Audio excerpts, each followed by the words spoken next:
কিছুদিনের মধ্যেই ঘোষণা হতে যাচ্ছে বৈষম্য বিরোধী ছাত্র আন্দোলনের নতুন রাজনৈতিক দল। ইতিমধ্যে এই বিষয়টি নিয়ে বিভিন্ন রাজনৈতিক মহল থেকে শুরু করে সাধারণ মানুষের ভিতরে আলোচনা এবং সমালোচনার ঝড় উঠেছে। সাধারণ মানুষ কি মনে করছেন সেই বিষয়টি আমি আপনাদেরকে সরাসরি জানাবো এবং চলে যাচ্ছি আমরা তাদের কাছে, কি বলছেন তারা। ফ্যাসিবাদ আসলে এই মুক্ত গণতান্ত্রিক চেতনার পরিপন্থী একটা মতবাদ। যেই ধরনের প্র্যাকটিস আসলে হাসিনার আমাদের খুনি হাসিনার রাজনৈতিক দল আওয়ামী লীগ এবং তার গুন্ডা পান্ডারা এই দেশে পরিচালনা করত। তো সেই অবস্থা থেকে মুক্ত হওয়ার পরে স্বাভাবিকভাবেই আমরা মনে করি বাংলাদেশকে এগিয়ে নেওয়ার জন্য রাজনৈতিক তৎপরতা অনেক বাড়াইতে হবে। সেই জায়গা থেকে রাজনৈতিক দলের যে কারো রাজনৈতিক দল গঠন একটা অবশ্যই সাধুবাদ জানানোর মতো ব্যাপার। তো আমরাও বৈষম্য বিরোধী ছাত্র আন্দোলনের সাথে জড়িত নেতৃবৃন্দ যারা নতুন রাজনৈতিক দলের উদ্যোগ গ্রহণ করেছেন তাদেরকে সেই উদ্যোগে আমরা স্বাগত জানাই, শুভকামনা জানাই। বৈষম্য বিরোধী ছাত্র আন্দোলনের তাদের থেকে তো সবার এক্সপেকটেশন অনেক বেশি। এত বড় একটা আন্দোলন হয়েছে আর তারাই আন্দোলনটা করতে পারছে। এত বড় একটা আন্দোলন কারণ বাংলাদেশের সব মানুষ তাদের পাশে ছিল। তো তাদের থেকে অনেক বেশি প্রত্যাশা আমাদের যাতে একটা সুন্দর বাংলাদেশ হয়। এত বড় একটা আন্দোলনের পর তো প্রত্যাশাটা অনেক উপরে উঠে গেছে যে অনেক বেটার কিছু আমরা আশা করতে পারি তাদের থেকে। বিগত দিনে আওয়ামী লীগ সরকার দেখেছি, বিএনপি সরকার দেখেছি, আমাদের সাধারণ জনগণের জন্য এরা কোনো কিছুই করতে পারে নাই। রাস্তাঘাটের যানজট, তারপরে দ্রব্যমূল্যের ঊর্ধ্বগতি, যে দলই আসছে কেউ কথা দিয়ে কথা রাখেনি এবং রাখতে পারেনি। তাই আশা করি এই নতুন যে ছাত্র যারা নতুন সরকার গঠন করেছে আমি তাদের প্রতি আশাবাদী। তারা একটা দল গঠন করুক এবং জনগণের ভোটে নির্বাচিত হয়ে তারা দেশ শাসন কায়েম করুক। সাধারণ মানুষ আরও জানান, গতানুগতিক রাজনৈতিক দল হয়ে লাভ নেই, মানুষকে নিয়ে যারা ভাববে তাদের প্রয়োজন।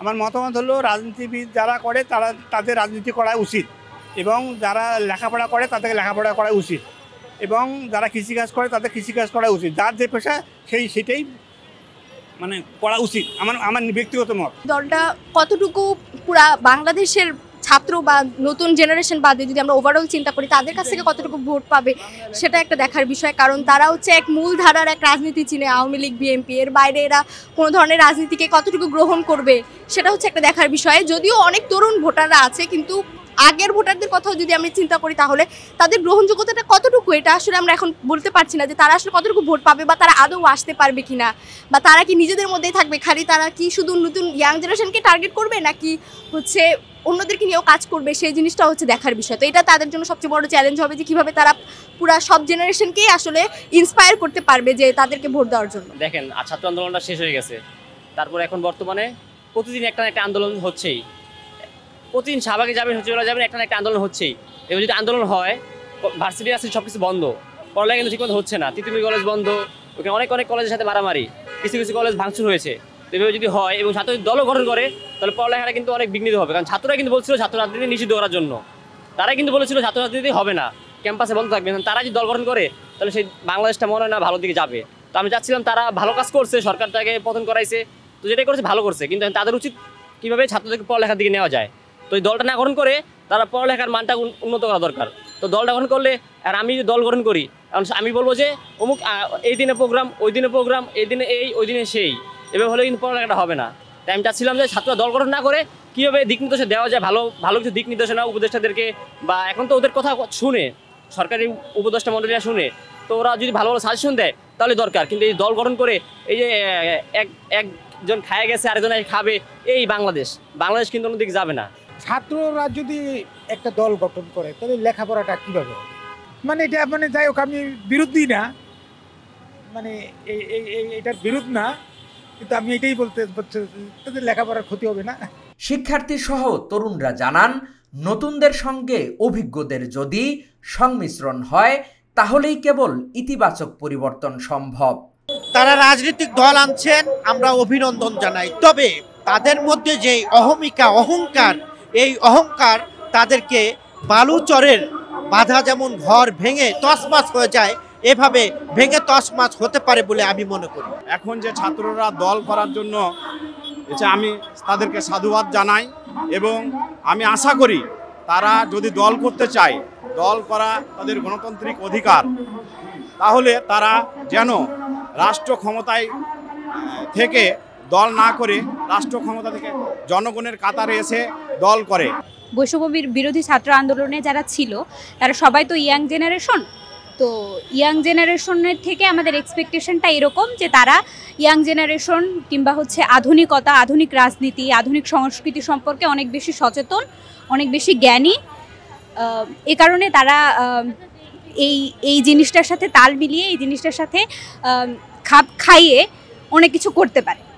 তো এছাড়াও আমরা আশা করছি যে তারা শুধুমাত্র ইয়াং জেনারেশনকে নিয়ে নতুন কিছু গড়বে না, তারা এখানে আরও অভিজ্ঞ কাউকে ইনক্লুড করবে, যাতে অভিজ্ঞতা এবং আধুনিকতার সংমিশ্রণে নতুন কিছু হয়। বাংলাদেশে অনেকগুলো দলই তো আছে, নতুন যদি দল হয়, যেই দলই দেশের জন্য কাজ করবে তারাই তো ক্ষমতায় যাবে।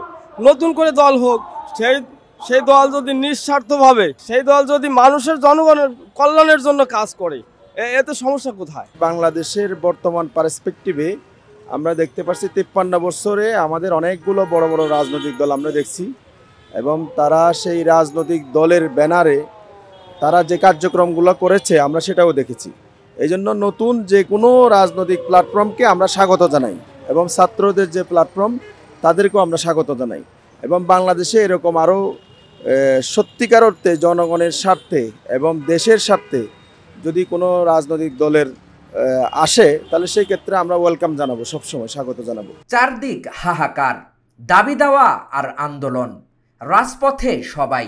এমন অবস্থায় জনগণের প্রত্যাশা পূরণে যদি শিক্ষার্থীরা কাজ করেন, তাহলেই কেবল নতুন রাজনৈতিক দল গণমানুষের হয়ে উঠবে। হাকিম মাহি, ঢাকা জার্নাল।